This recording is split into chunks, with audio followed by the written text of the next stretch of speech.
السلام عليكم حبيباتي، سلام الزينات، مرحبا بكم معايا في هاد الفيديو جديد. ان شاء الله تلقاكم بخير. اليوم وصفه هايله بنينه، حلوه جافه القهوه العشيه في المول الاسطوري اللي طلبتوا مني يعني ندير لكم وصفات فيه. واليوم حبيت نشارك معكم هاد الحلوه القهوه العشيه. هاد الحلوه بزاف بنينه، فيها كامل المكونات اللي يمدوا لنا بنه بزاف هايله لاي حلوه نديروها. وزيد راح نديروها في المول الاسطوري، راح تكون سهله سريعه في التحضير ديالها. شوفوا كيفاش تجي هايله بزوج طبقات. احطيب لكم ما شاء الله.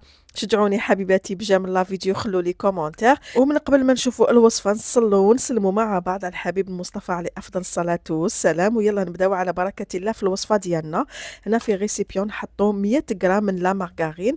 اللي ما عندهاش ميزان حوالي 2 ملاعق كبيره، ما يكونوش معمرين بزاف. لا مارغارين ديالنا تكون في درجه حراره الغرفه. انا استعملت غاتو ماكس على خاطر تساعدني في الخدمه، عندها قوام بزاف هايل. تكون في درجه حراره الغرفه كما قلت لكم. هنايا نديروا عليها لافاني. المقطع تاع كي درت لافاني كان راح لي.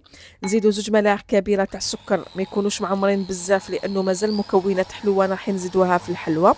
نخلطوا مليح السكر ديالنا مع لا مارغارين حتى نتحصلوا على قوام يكون كريمي. نزيدوا حبه بيض تكون كبيره في الحجم وتكون في درجة حرارة الغرفة. نخلطوه حتى نتحصلوا على هذاك القوام الكريمي. ما نساوش نهبطوا الجوانب. بعدها نزيدوا حوالي ثلث كاس تاع الزيت. نزيدوها تدريجيا وحنا رانا نخلطوا بالباطوق على اقصى سرعه.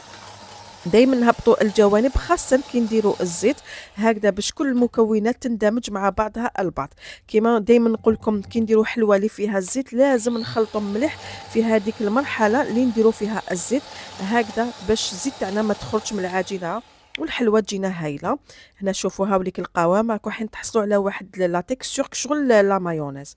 نزيدوا عليهم هنايا حوالي ثلث كاس تاع كاوكاو محمص ومرحي. 2 ملاعق كبيره تاع الشاميه ولا حلوه الترك ما يكونوش معمرين. وعندنا 2 ملاعق كبيره تاع نشا. هنا خلطت غير برك هكذا بلا سباتول باش من بعد كي نخلط بالباتور ماهيش راح تطير هذيك المايزينا. ونكملوا نخلطوا بالباتور وشنو ما نكتروش بزاف التخلط باش هذاك الكاوكاو ما يخرجش الزيت ديالو. غير نشوفوا المكونات اندمجت مع بعضها البعض نحبسوا. هنا نزيدوا المواد الناشفه. عندنا كاس فارينة حوالي كاس هكذاك، وعندنا باكي تاع خميرة الحلويات نغربلوهم خاصة الخميرة تعرفوا دي فوا يكونوا فيها هذوك الحبيبات. نخلطوا هنا مبدئيا هكذايا حتى نتحصلوا على عجينه اللي حتكون طريه بزاف ولا جاريه شويه. نقسموها على زوج.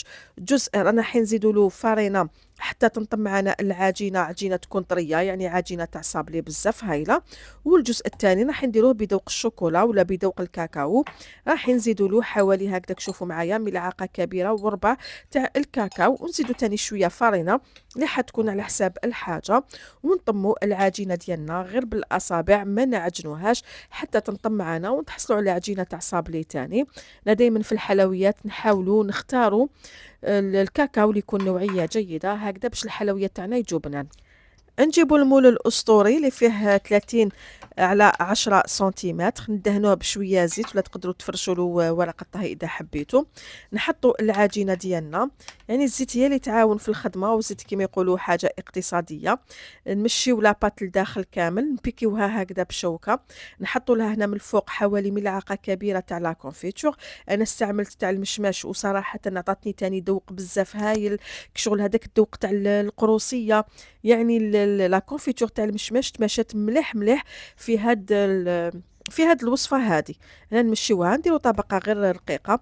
انا على بها في الاول قلت لكم ما تكتروش السكر باش الحلوه ما تجيكمش حلوه، لانه درنا الشاميه راهي حلوه، عندنا هنا لا كونفيتور تاع المشماش ثاني حلوه.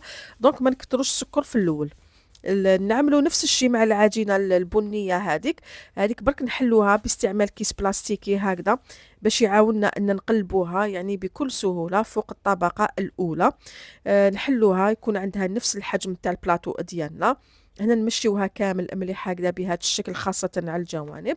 هنا تاني نزيدو نبيكيوها بشوكه هكذا باش الحلوه ديالنا كي طيب في الفرن ماهيش رايحه تتنفخ ولا جهه تتنفخ يعني تجيكم عاليه وجهه تجيكم هابطه.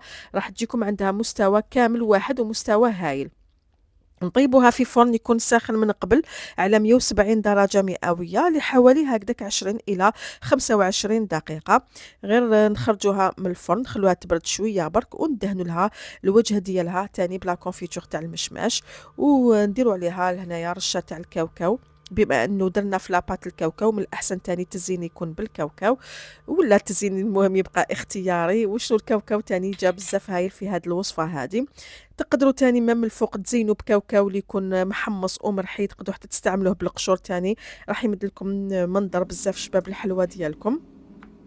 في الاخر كامل تاني زينت بالخطوط هكذا تاع الشوكولا اللي عطاوني، شوفوا البنات عطاوني منظر بزاف هايل للحلوه. ميم لوغو تاني جا بزاف هايل لانه درنا الكاكاو في لاباط. دونك هنايا في هذيك الشوكولا اللي درناها تاني حديت مدنا ذوق بزاف هايل. قلت لكم هاد الحلوه هذه راهي جافه اقتصاديه في المول الاسطوري، غير بحبه بيضاك ورايحين ديروها.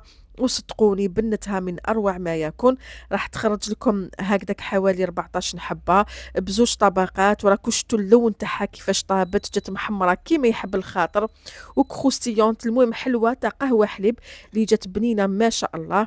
ننصحكم حبيباتي تجربوها، ما تبخلوش عليا بالدعم وبالتشجيع بجمال لا فيديو. خلوا لي كومنتير يا زيناتي الغاليات. وكما العاده اذا كان جربتوا اي وصفه من وصفاتي ما تنسوش تشاركوني صور تطبيقاتكم على صفحتي على الانستغرام والفيسبوك، راكم رايحين تلقاو لي ليان ديالهم في صندوق الوصف.